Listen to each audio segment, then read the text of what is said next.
He saw her standing by the garden fence, just a waitress with a gentle voice, singing softly to a blind child no one else noticed. What happened next would not only change his son's life, but his own. This isn't just a story about kindness. It's about music, healing, and a woman who never asked for anything, yet gave everything. If you're watching this, tell me in the comments where and when you're tuning in. And if this moment touches something in you, stay, subscribe. Share this with someone who still believes in quiet miracles. The air in James Carter's sprawling estate thrummed with the pulse of celebration.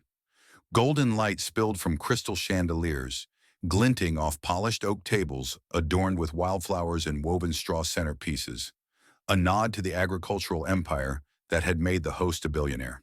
The scent of roasted beef and fresh-picked herbs mingled with the sharp tang of organic wine, poured freely for a crowd of polished guests. Farm magnates, investors, and local elites, all buzzing with calculated charm. A folk band strummed lively chords, their fiddles and banjos weaving through the chatter and clinking glasses, filling the grand hall with a restless energy. But amidst the revelry, a small figure sat unnoticed, his world defined not by the glittering opulence, but by the overwhelming cacophony of sound. Noah Carter, 8 years old, hunched in his wheelchair at the edge of the room, his delicate hands pressed tightly against his ears.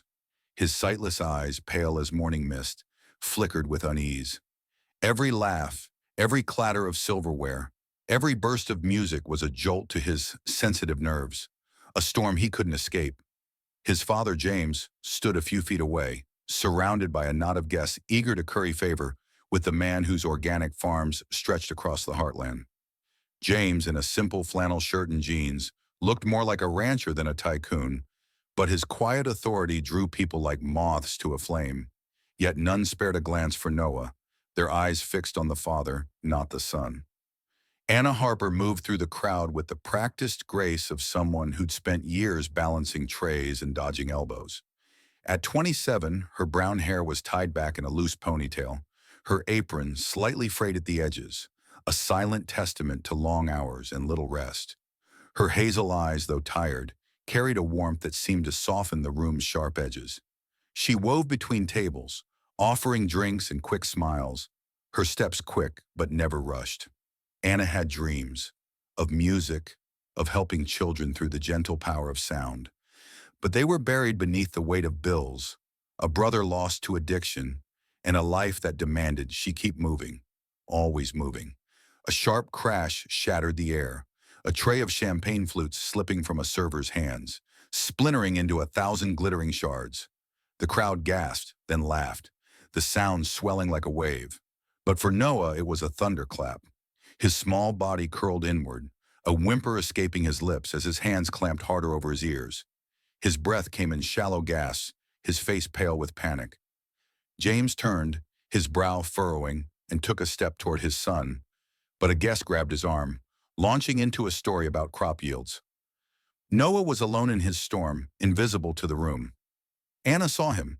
Setting her tray on a nearby table, she moved without hesitation, her instincts sharper than the noise around her. She knelt beside Noah's wheelchair, her presence soft but steady, like a breeze cutting through a summer haze. "Hey, little one," she murmured, her voice low, barely audible over the din.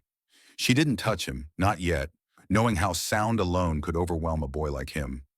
Instead, she began to hum, a soft, lilting melody, an old folk tune her mother used to sing about fields swaying under a harvest moon. The notes were gentle, weaving a thread of calm through the chaos. Noah's hands loosened slightly, his fingers twitching as if reaching for the sound. His head tilted, the panic in his face easing as Anna's voice wrapped around him like a blanket. She leaned closer, her hum turning into a quiet song, words spilling out about golden wheat and whispering winds. The boy's breathing slowed, his shoulders relaxing. Then, in a movement that caught Anna's breath, he leaned forward and rested his head on her shoulder, his small frame sinking into her. His eyes fluttered shut, and within moments he was asleep, the clamor of the party fading into a distant hum. James watched from across the room, his conversation forgotten.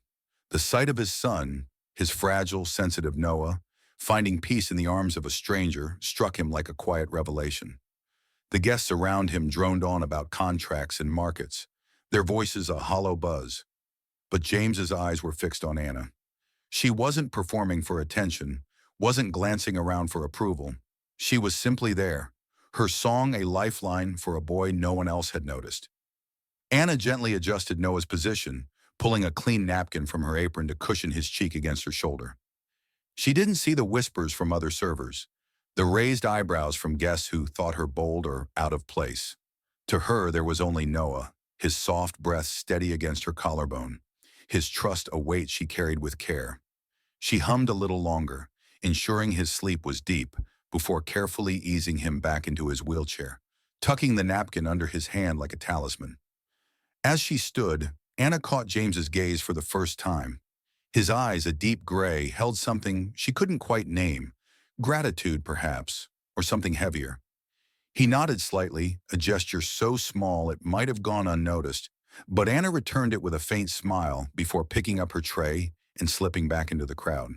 The band struck up a new tune, the guests resumed their chatter, and the party rolled on, oblivious to the moment that had just unfolded. James lingered on the edge of the scene, his mind no longer on the business deals or flattery swirling around him. He thought of Noah, who hadn't slept so peacefully in months, not since the accident that took his mother. He thought of the young woman who'd seen his son when no one else did. As he rejoined his guests, shaking hands and nodding at their pitches, he made a mental note to find her name. Anna, her badge had read. Just Anna.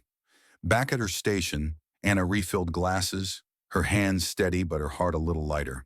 She didn't know who James was, didn't know the weight of his wealth or the reach of his empire. All she knew was the boy who'd found peace in her song, and that was enough.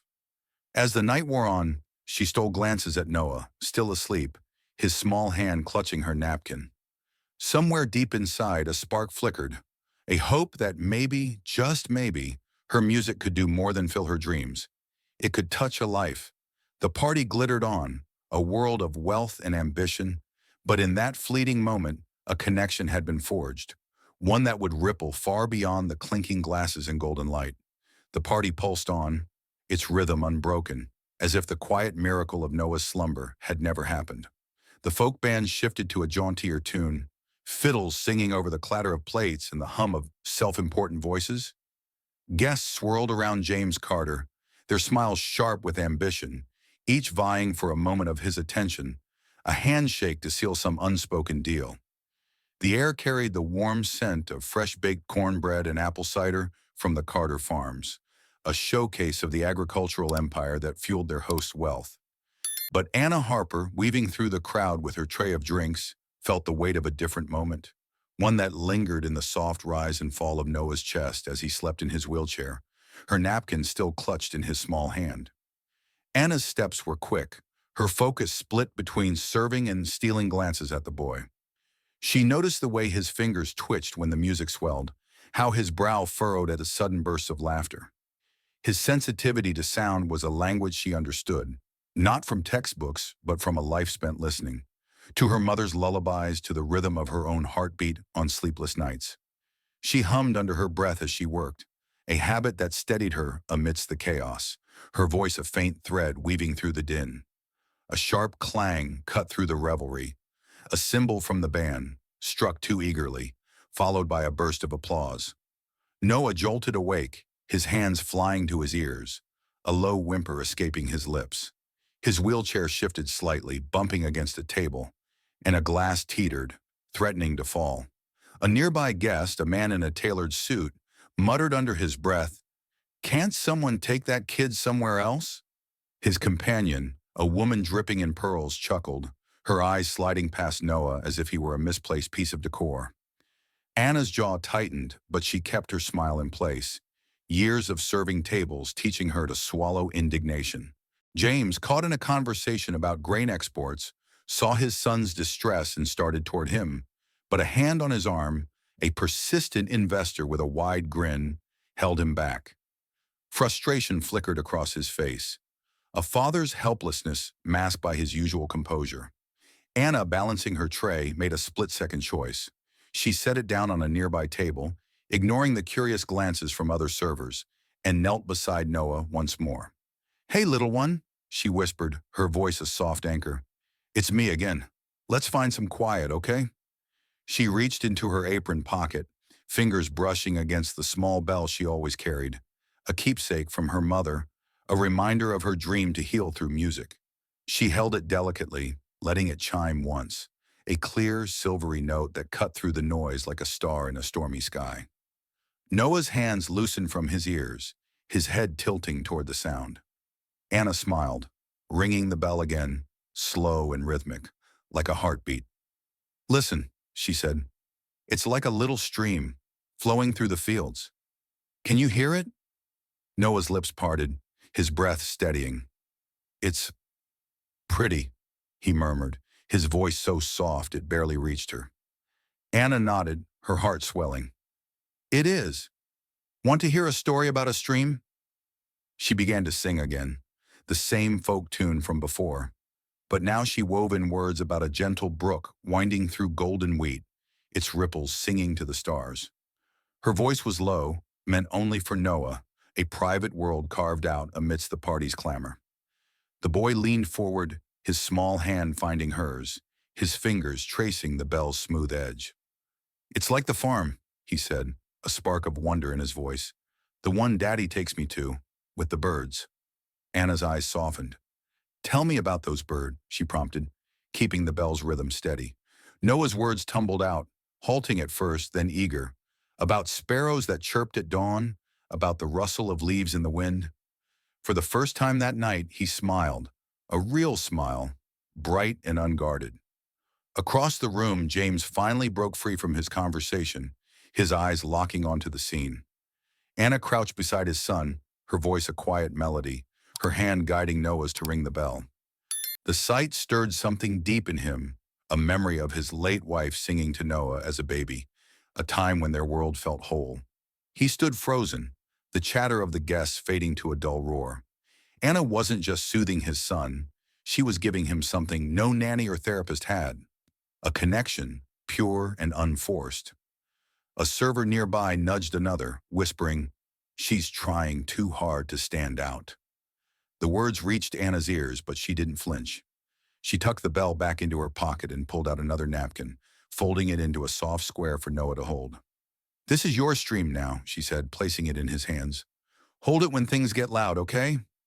Noah nodded, clutching the napkin like a treasure, his face calm, his earlier panic a distant shadow. As Anna stood, she caught James's gaze again. His expression was unreadable, but his eyes held a warmth that made her pause. "Thank you," he said, his voice low, almost lost in the music. Anna shrugged, brushing a strand of hair from her face. "He just needed a little quiet," she replied, her smile genuine but fleeting as she turned back to her tray. The party surged on, the band launching into a lively reel, guests toasting to future deals. But James lingered near Noah, his thoughts elsewhere. He saw the way his son's fingers traced the napkin, the way his face softened at the memory of Anna's song. He'd met countless people in his years of building an empire, but none like her. Someone who saw his son, not his wealth.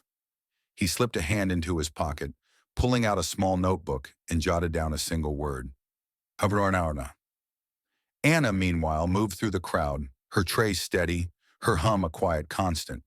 She didn't know the man watching her was a billionaire, didn't know her simple act of kindness had shifted something in his world. All she knew was the boy who'd smiled at her story and the bell in her pocket that felt a little heavier with possibility. As she served the last of her drinks, she glanced at Noah, now dozing again, and felt a spark of something new, a hope that her music, her heart, could make a difference. The glow of James Carter's grand gala had faded, but its echoes lingered in Anna Harper's mind as she stepped into the dim light of her cramped apartment. The air was thick with the hum of city traffic filtering through a cracked window, a stark contrast to the polished elegance of the estate. Her narrow bed sagged under a pile of music theory books, their pages worn from late-night study sessions. Anna dropped her apron onto a chair, the faint chime of the bell in her pocket, a reminder of Noah's small hand and trusting smile. She sank onto her bed, exhaustion tugging at her limbs, but her heart was alight with something new, a spark kindled by a boy who'd found solace in her song. Anna's life was a tightrope walk, each step measured to keep her from falling. Her days were spent serving at events, weddings, corporate dinners, farm fairs, wherever the catering company sent her. Her nights belonged to her laptop, where she pored over online music theory courses, her dream of becoming a music-ascended music therapist shimmering like a distant melody. She sent most of her earnings to her brother Mark in rehab, and the rest barely covered rent and bills. The weight of it all pressed on her, but she carried it with the same quiet resolve that kept her humming through chaos. A week after the gala, Anna found herself at a bustling farm fair hosted by Carter Farms, the air alive with the scent of hay and ripe apples. Booths lined the field, showcasing golden ears of corn and jars of amber honey, while children darted through the crowd, their laughter mingling with the twang of a bluegrass band. Anna worked a juice stand, pouring cider with a practiced smile, her eyes scanning the faces for a glimpse of Noah. She hadn't seen him since that night, but his voice, soft, eager, describing birdsong, played in her mind like a cherished refrain. As she handed a cup to a customer, a co-worker, Sarah, leaned close, her voice sharp with mockery. "Still dreaming of your music therapy nonsense?" she said, tossing her blonde ponytail. "You're wasting your time, Anna. Stick to pouring drinks." Anna's smile faltered, but she brushed it off, her fingers brushing the bell in her pocket. She'd heard such jabs before. Her simple clothes, her quiet demeanor, made her an easy target. But she wasn't here to prove herself to Sarah.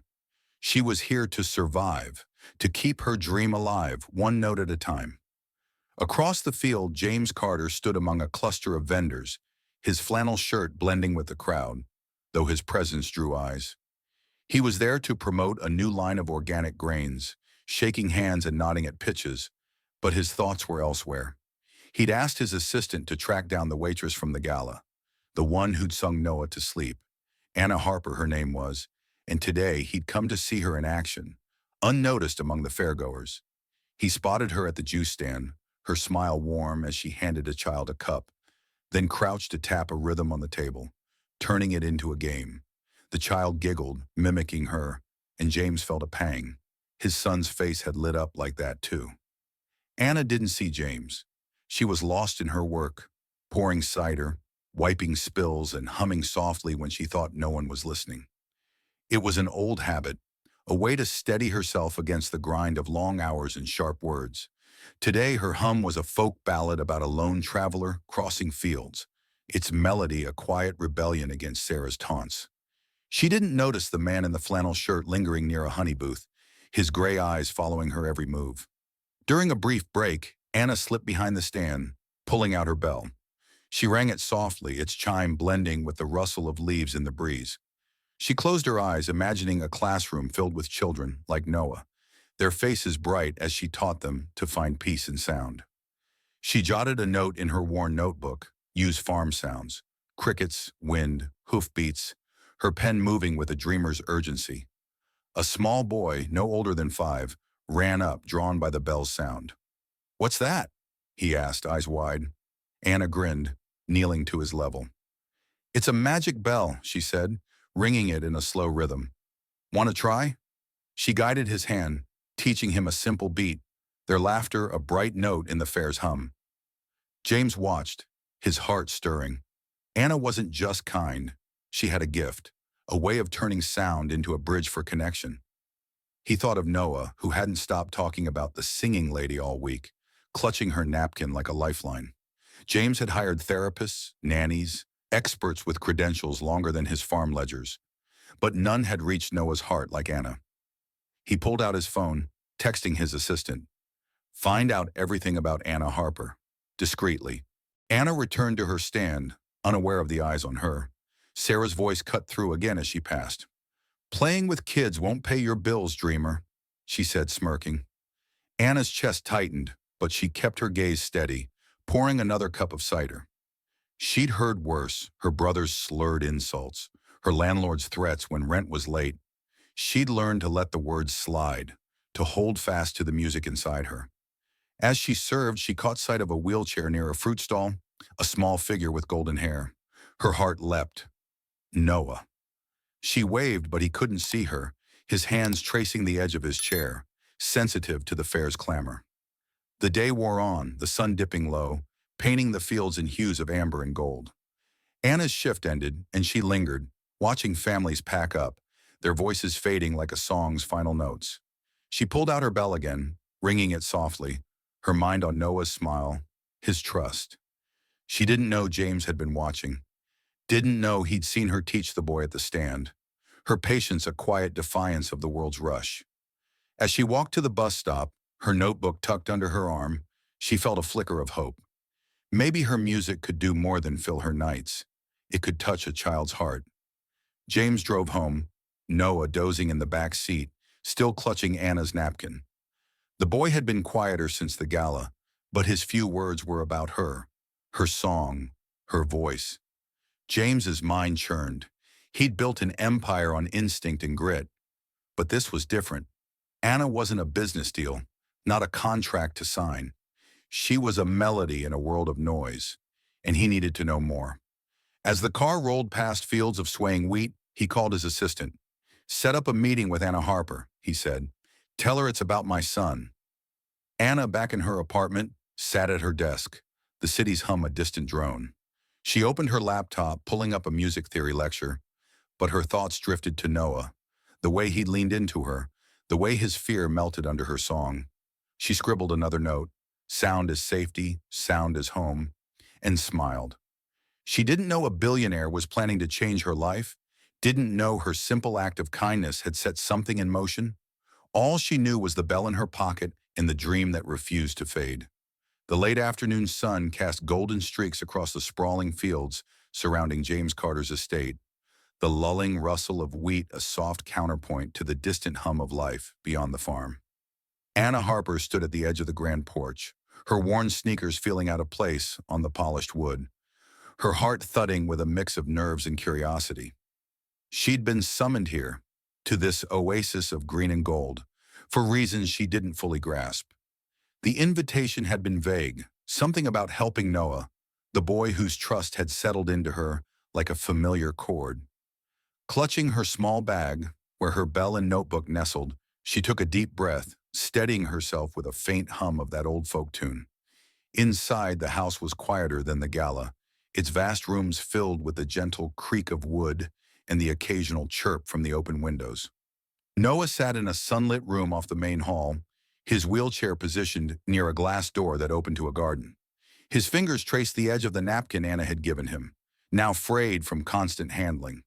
His face was soft but shadowed, his sightless eyes flickering with unease as chains clinked nearby, a reminder of the party's chaos.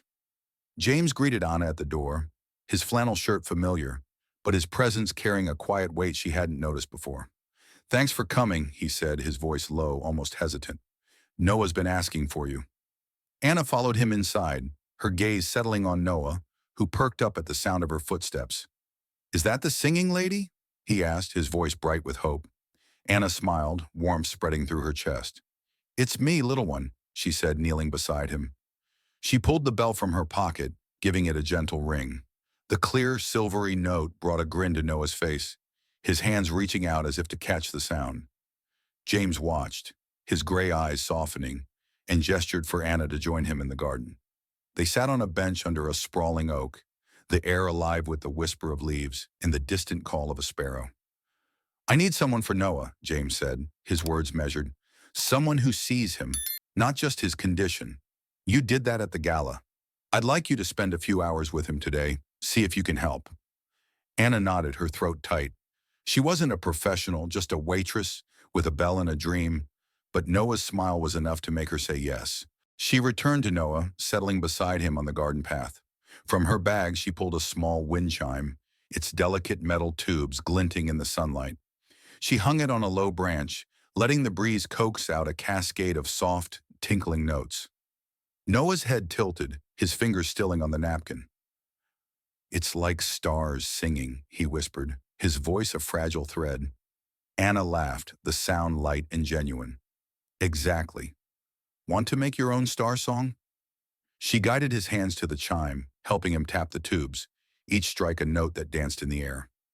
Noah giggled, his laughter a melody of its own, and began describing sounds he loved: the crunch of gravel, the hum of bees in the clover. Anna listened, her heart swelling as Noah opened up, his words tumbling faster with each chime. She taught him a simple rhythm, tapping a stick against a nearby flower pot, mimicking the steady beat of a horse's hooves. "This is our farm song," she said, her voice warm. "What else should we add?" Noah thought for a moment, then clapped his hands. "Crickets," he said, and Anna mimicked their chirp, her voice high and quick, making him laugh harder. They played like this for hours, weaving a symphony from the farm's sounds. Wind through wheat, water trickling from a nearby fountain. Noah's face glowed, his usual guardedness melting away. James stood at the glass door, his arms crossed, his gaze fixed on the scene. His son, who flinched at sudden noises, who rarely spoke more than a whisper, was laughing, his small hands clapping in rhythm with Anna's makeshift music.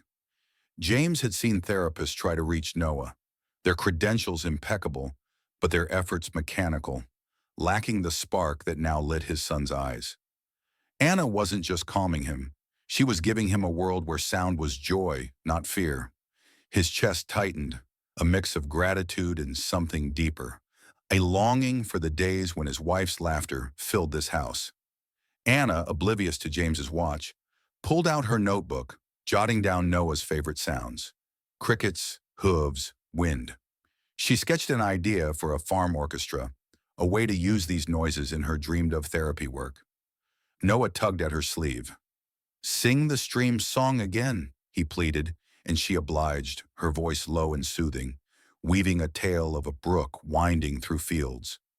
Noah leaned against her, his breathing steady, his trust absolute. When he yawned, she tucked the napkin into his hand, whispering, "Hold this when you need the stream, okay?" As the sun dipped lower, casting long shadows across the garden, James joined them. "You've got a gift," he said, his voice rough with emotion. Anna shrugged, brushing dirt from her jeans. "I just listened to him," she said, her smile shy but sincere. James handed her a card with his number. "If you're willing, I'd like you to come back," he said. Anna nodded, slipping the card into her pocket beside the bell. She left as dusk settled, the chime's faint echo following her down the drive. Noah's laughter rang in her memory, a note of hope she hadn't felt in years. She didn't know James was a billionaire, didn't know the weight of his world. All she knew was the boy who trusted her song and the dream that felt a little closer tonight. Back at the house, James sat beside Noah's bed, the boy clutching the napkin as he drifted to sleep. "The singing lady's coming back, right?" Noah murmured, his voice drowsy but certain. James nodded, his throat tight. "She is." He stepped onto the porch, the field stretching endlessly before him, and dialed his assistant. "Find out everything about Anna Harper," he said. "She's different." Anna, in her apartment, sat at her desk, the city's drone a faint hum beyond her window. She opened her notebook, adding a line: Noah's farm song. Crickets, hooves, hope. Her bell chimed softly as she set it down. It sounded a promise. She didn't know the call that awaited her, didn't know a billionaire's gratitude was about to shift her path. But as she hummed her folk tune, she felt it, a melody taking root, ready to grow. The morning sun filtered through the sprawling fields of James Carter's farm, painting the wheat in hues of gold and amber, a quiet symphony of light and breeze. Anna Harper stood in the cool shade of the estate's oak-paneled office, her fingers nervously tracing the edge of her bag, where her bell and notebook lay tucked away. The memory of Noah's laughter, his small hands tapping out rhythms in the garden, still warmed her heart, but today's summons felt heavier, laced with an unspoken gravity. James sat across from her, his flannel shirt rolled up at the sleeves, his gray eyes steady but searching. Outside, the faint chime of her wind chime lingered on the breeze, a reminder of the boy waiting in the garden. "I owe you an explanation," James began, his voice low, carrying the weight of a man unused to vulnerability. "I'm not just a farmer, Anna. I own Carter Farms, the largest organic agricultural network in the Midwest. Well, let's just say money's not an issue." He paused, watching her reaction. Anna's eyes widened, her breath catching as the pieces clicked. His quiet confidence, the sprawling estate, the deference of the gala guests. She'd thought him a concerned father, not a billionaire whose name graced headlines she'd never bothered to read. "I want you to work for me," James continued, leaning forward. "Full-time for Noah. You'd have a good salary, a place here if you need it, and I'd cover your music therapy studies. You could finish what you started." His words hung in the air, earnest but overwhelming. Anna's heart raced, a mix of hope and fear swirling within her. She'd spent years scraping by, her dreams buried under bills and her brother's struggles. This offer was a lifeline, but it felt too big, too sudden. I, I don't know," she stammered, her voice barely above a whisper. "I helped Noah because he needed it, not for this." She gestured vaguely, encompassing the opulent room, the empire beyond it. "I don't want to be someone who takes advantage." Her words were firm, rooted in a pride forged through years of standing alone. James nodded, respect flickering in his eyes, but before he could respond, a small voice called from the doorway. "Is that the singing lady?" Noah's voice, bright with recognition, broke the tension. He wheeled himself in, guided by the sound of Anna's voice, his face alight with a grin. "You're here!" he exclaimed, reaching out. Anna knelt beside him, her nerves easing as she took his hand. "Hey, little one," she said, her smile returning. "Missed me?" Noah nodded, his fingers finding the napkin in his lap, now a talisman of her presence. "You make the noises go away," he said softly. "Don't leave." Anna's throat tightened, her resolve wavering. She glanced at James, who leaned back, giving her space to decide. "Noah's been through a lot," he said quietly. "My wife, his mother, died 2 years ago in a car crash. Since then, I've hired the best therapists, the best nannies, but none of them reached him like you did. That night at the gala, you gave him peace. I haven't seen him smile like that in months." His voice cracked, just slightly, betraying the grief he kept locked away. Anna looked at Noah, his sightless eyes turned toward her, full of trust. She thought of her own life, her tiny apartment, the endless shifts, the nights spent studying by a flickering lamp. She thought of her brother Mark, fighting his demons in rehab, in the dreams she'd shelved to keep him afloat. Accepting this offer felt like crossing a threshold, one that might change everything. But the idea of being seen as a charity case, of losing her hard-won independence, gnawed at her. "I need to think about it," she said finally, her voice steady but soft. James nodded, sliding a folder across the desk. "This outlines everything. Salary, benefits, school. No pressure. Just consider it." Anna took the folder, her fingers brushing the crisp paper, feeling the weight of possibility. She stood, giving Noah's hand a gentle squeeze. "I'll see you soon, okay?" she said, her voice warm. Noah grinned, clutching her napkin tighter. "Promise you'll sing again," he said. "Promise," she replied, her heart aching with affection.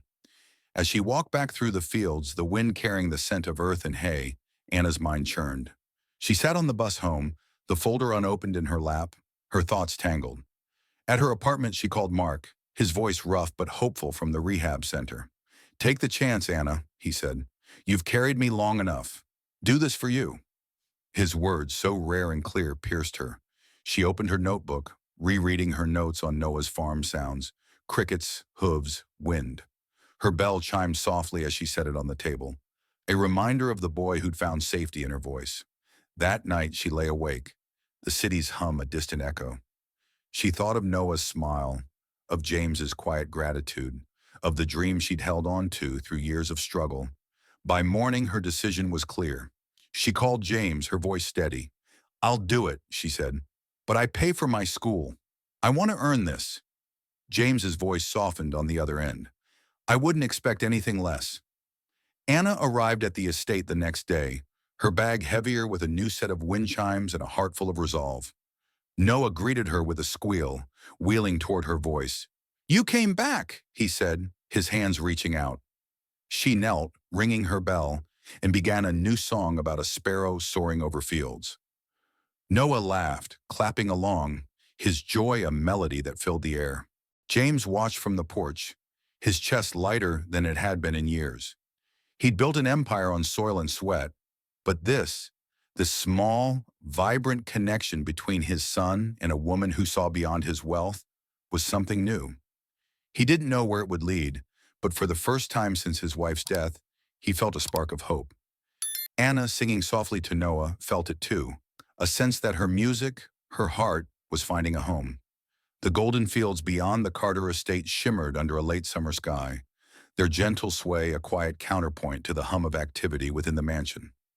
Anna Harper had settled into her new role, her days now woven with the rhythm of Noah's laughter and the soft chime of wind chimes in the garden.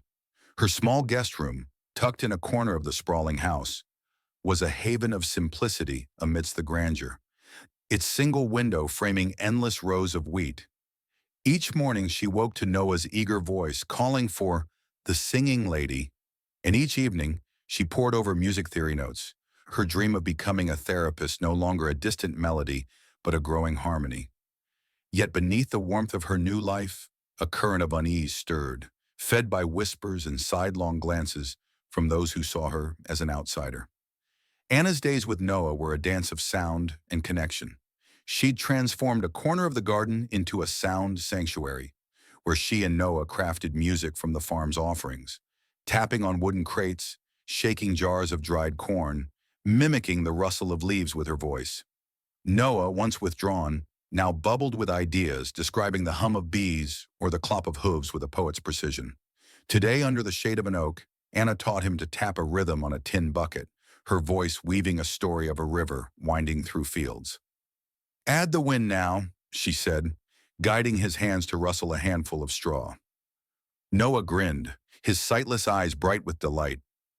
"It's like the farm singing with us," he said, his small hands moving with newfound confidence.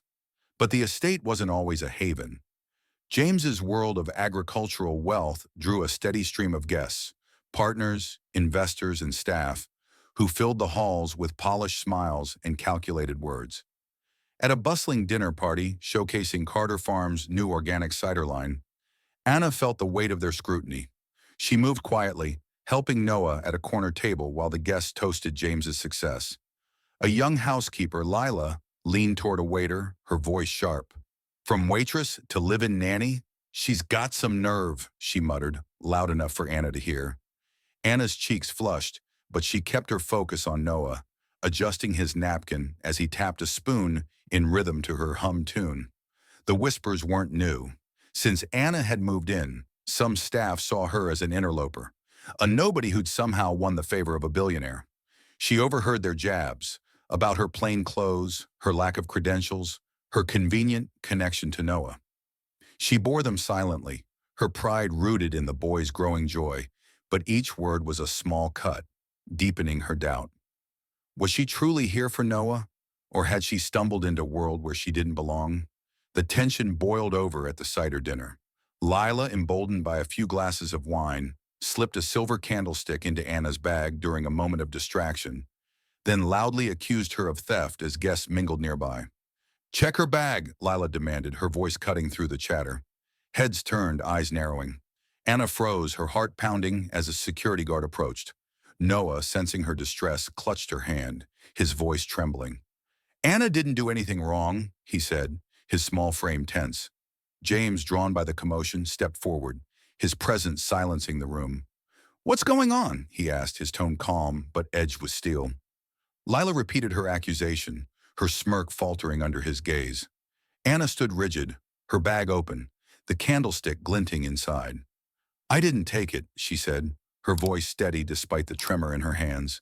"I'd never—" She trailed off, the weight of every whisper, every doubt, pressing on her. James didn't hesitate. He turned to the security guard. "Check the cameras, now." Within minutes, footage revealed Lila's sleight of hand, her face paling as the truth unfolded. James addressed the room, his voice firm. "Anna's here because she's the only one who's given my son peace. She's earned her place more than anyone in this room. If you can't respect that, you're not welcome here." The guests fell silent, Lila's eyes dropping to the floor. James turned to Anna, his expression softening. "I'm sorry," he said quietly. "This won't happen again." Anna nodded, her throat tight, but the sting of the accusation lingered. After the guests dispersed, she sat with Noah in the garden, the night air cool against her skin. "You're not leaving, are you?" Noah asked, his voice small, his fingers clutching her sleeve. Anna forced a smile, ringing her bell softly. "Not a chance, little one," she said, her voice warm but strained. She sang him a quiet lullaby, her heart heavy with the weight of the evening. Later, alone in her room, Anna stared at her notebook, its pages filled with ideas for Noah's farm orchestra. She wrote, "Sound as strength, sound as belonging." But the words felt fragile against the memory of Lila's smirk, the guest's stares. She'd fought to prove herself her whole life, to her brother, to her creditors, to herself. This place, with its wealth and judgment, was just another battlefield. "I don't want to cause trouble," she told James the next morning, her voice quiet as they stood by the garden. "If I'm making things hard for you, I can go." James shook his head, his eyes steady. "You're not the trouble, Anna. You're the reason Noah's laughing again. Stay, please." His sincerity cut through her doubt, a reminder of why she was here. She nodded, her resolve strengthening. "Okay," she said, "for Noah." That afternoon, she and Noah built a new rhythm, using stones from the garden path to mimic raindrops. Noah laughed, his hands steady as he joined her, his confidence a testament to her care. Anna felt a spark reignite. Her music wasn't just a dream, it was a bridge, connecting her to a boy who needed her. James watched from a distance, his heart lighter. He'd built an empire on grit and vision, but Anna was building something deeper, a home for his son's spirit. As the sun set, casting a warm glow over the fields, Anna jotted a new note. Noah's rain song. Trust, courage, home. The whispers still lingered, but they were softer now, drowned out by the chime of her bell and the laughter of a boy who saw her not as a waitress, but as a melody that made his world brighter. The autumn breeze carried a crisp edge, stirring the golden wheat around the Carter estate into a restless dance, as if the fields themselves were humming with anticipation. Anna Harper had found a rhythm in her new life, her days filled with Noah's eager chatter and the gentle clink of wind chimes in their garden sanctuary. Her small room in the mansion, once foreign, now felt like a cocoon, its desk cluttered with music theory notes and sketches of farm-inspired sounds. The sting of Lila's accusation at the cider dinner lingered, but James's unwavering defense had quieted the worst of the whispers, leaving Anna room to breathe, to dream. Noah's laughter was her anchor, pulling her forward even when doubt crept in. Today the garden buzzed with a different energy. Anna had spent weeks planning a small performance, a farm symphony for Noah, and a handful of children from the local community, many with disabilities like his. Under the sprawling oak, she'd set up a stage of sorts, wooden crates, jars of dried beans, and a collection of wind chimes glinting in the sunlight. Noah sat in his wheelchair, his hands restless with excitement, clutching the napkin Anna had given him months ago, now soft and frayed. "Are they here yet?" he asked, his voice bright, his head tilted to catch the sounds of arriving families. Anna knelt beside him, ringing her bell softly. "Almost, little one," she said, her smile warm. "Ready to show them our farm song?" Noah nodded, his grin wide, his fingers tapping a rhythm they'd practiced, a blend of hoofbeats and rustling straw. Anna's heart swelled. The boy who once flinched at a glass's clatter now crafted music with her, his confidence a melody she'd helped compose. She glanced at the gathering crowd, parents, children, and a few therapists James had invited, their faces curious but open. The performance began with Anna's voice, a low, lilting folk tune about a sparrow soaring over fields. She guided the children to join in, handing out sticks to tap on crates, jars to shake, and chimes to ring. Noah led the group, his small hands steady as he struck a tin bucket, mimicking a horse's gallop. His laughter rang out, clear and joyful, blending with the children's giggles and the chime's silvery notes. The sound was raw, unpolished, but alive, a tapestry of farm noises woven into a song that felt like home. Parents clapped, some wiping tears, as their children, often shy or withdrawn, found freedom in the music. James stood at the edge of the group, his flannel shirt blending with the casual crowd, but his presence unmistakable. His gray eyes followed Anna, her gentle encouragement coaxing smiles from even the quietest children. He thought of Noah's early years, when his wife's lullabies filled their home, and how silence had settled after her death. Anna had brought sound back, not just noise, but meaning. The therapists, scribbling notes, approached him after the performance, praising Anna's intuitive approach. "She's a natural," one said.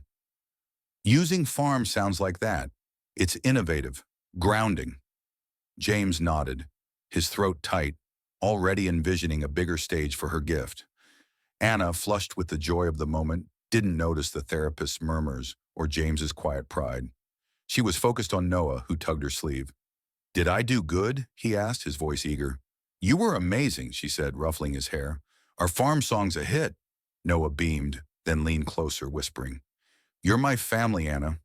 The words hit her like a chord, deep and resonant, bringing tears to her eyes. She blinked them away, hugging him gently. "You're mine too, little one," she said, her voice thick. As the families dispersed, James approached, a folder in hand. "That was incredible," he said, his voice warm. "You've got something special, Anna. I want to help you share it." He handed her the folder, outlining plans for a music therapy center on the farm. Melody Fields, he called it, a place for children like Noah to find healing through sound. "I want you to lead it," he said. "Build it, run it, make it yours." Anna's breath caught, the folder heavy with possibility. "Why me?" she asked, her voice soft. "I'm just a waitress." "You're not just anything," James replied, his eyes steady. "You gave Noah more than a song. You gave him hope. You've earned this, Anna, more than you know." She opened the folder, her fingers trembling as she read the details. Funding, space, support for her studies. It was a dream she'd never dared to voice, now laid out in black and white. I don't know what to say," she stammered. James smiled, a rare, genuine curve of his lips. "Say yes." Anna didn't answer immediately. She walked with Noah to the garden's edge, where the wheat whispered in the breeze. She rang her bell, letting its chime blend with the farm's sounds, and thought of her life. Years of struggle, of pouring cider and dodging insults, of holding on to music through it all. Noah's hand found hers, his voice small. "You'll stay, right? For the music?" She nodded, tears spilling over. "For the music," she said. "And for you."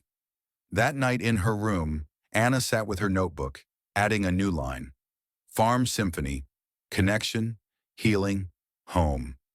She thought of the children's laughter, Noah's confidence, James's belief in her. The whispers from the staff still echoed, but they were softer now, drowned out by the song she was building. She accepted James's offer the next morning, her voice firm. "I'll do it," she said, "but I want to make it real, for every kid who needs it." James nodded, his respect clear. "That's why it's you." As she returned to Noah, teaching him a new rhythm with a handful of pebbles, Anna felt a shift. Her music wasn't just a dream anymore. It was a purpose, taking root in the soil of this farm. James watched from the porch, his heart lighter than it had been in years. He'd built an empire on these fields, but Anna was building something greater, a haven where sound could heal, where a boy like Noah could shine. The harvest moon hung low over the Carter estate, bathing the fields in a silver glow that seemed to hum with quiet promise. A year had passed since Anna Harper first sang to Noah in the chaos of a gala, and now the farm was alive with a new kind of music. Melody Fields, the music therapy center James had envisioned, stood proudly in a clearing beyond the wheat, its wooden walls adorned with chimes that caught the breeze.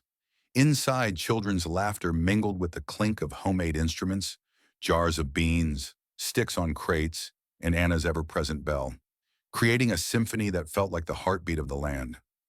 Anna moved through this new world with a confidence she'd once only dreamed of, her days no longer defined by trays and tips, but by the transformative power of sound. Today was the center's opening, a celebration marked by families, therapists, and farmhands gathered under a canopy of strung lights. Anna stood at the edge of the makeshift stage, her simple dress a contrast to the polished guests, but her presence commanding in its quiet strength. Noah sat front and center, his wheelchair gleaming in the moonlight, his hands clutching a small drum Anna had crafted from a wooden barrel. His face was alight with anticipation, his once timid voice now bold as he whispered to a friend, "Wait till you hear my song." Anna caught his eye, winking, her heart swelling at the boy who'd become her anchor, her family. The ceremony began with Anna's voice, a clear, warm melody weaving a folk tale of fields and stars. She invited the children to join, their small hands tapping rhythms on makeshift instruments, their faces bright with discovery. Noah led the group, striking his drum with a steady beat, mimicking the hoof beats he loved from the farm. His song, a blend of chimes and claps, told a story of a sparrow finding its way home, a piece he'd created with Anna over months of garden sessions. The crowd watched, spellbound, as the boy who once shrank from noise now filled the air with music, his confidence a testament to Anna's care. James stood at the back, his flannel shirt blending with the crowd, but his gray eyes fixed on the scene. Anna, guiding the children with gentle encouragement, was no longer the waitress he'd met. She was a force, her voice and vision breathing life into this place. He thought of his wife, whose lullabies had once filled their home, and felt a pang of gratitude that Anna had brought that warmth back. Not just for Noah, but for him. The therapists in attendance nodded approvingly, one whispering to James, "She's revolutionized how we think about sound therapy. This could change lives." James smiled, his heart full, knowing it already had. Anna knelt beside Noah as the performance ended, the crowd's applause a warm wave.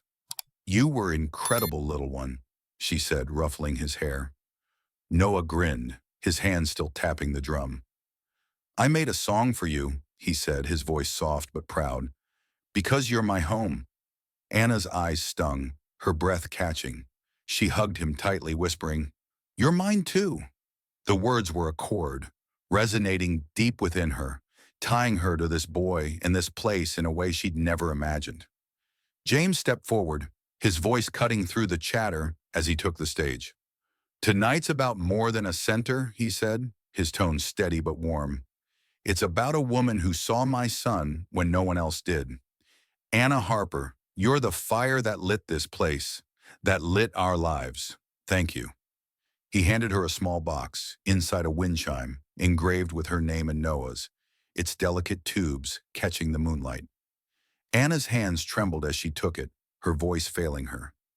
She managed a quiet, "Thank you," her eyes meeting James's, a silent understanding passing between them. As the crowd mingled, Anna spoke briefly, her words simple but powerful. "Music saved me," she said, her voice clear. "It gave me hope when I had none. If a single note can reach a child like Noah, it can reach anyone.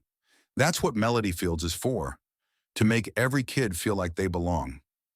The applause was thunderous, but Anna's focus was on Noah, who clapped loudest, his face glowing with pride. Later, as families explored the center, Anna sat with Noah in the garden, the new chime tinkling softly. "Play it again," he said, and she obliged, weaving a melody of crickets and wind. James joined them, his presence quiet but steady. "You've changed everything," he said, his voice low. "Not just for Noah, but for me." Anna smiled, her heart full. "You gave me a chance to try," she replied. "That's more than I ever expected." That night in her room, Anna opened her notebook, now filled with pages of farm-inspired therapies. She added a final note, "Melody Fields, where sound becomes home." She thought of her journey, from a waitress dodging insults to a therapist building a haven for children like Noah. Her brother Mark, now sober, had visited earlier, his embrace a promise of healing. She'd called him after the ceremony, his voice steady with pride. "You did it, Anna," he'd said. "You made it." As she lay down, the distant hum of the city replaced by the farm's quiet song, Anna felt a peace she'd never known. She'd come to this place with nothing but a bell and a dream, and now she stood at the heart of something greater. Noah's drumbeat echoed in her mind, a reminder of the boy who'd trusted her first, who'd shown her what music could do.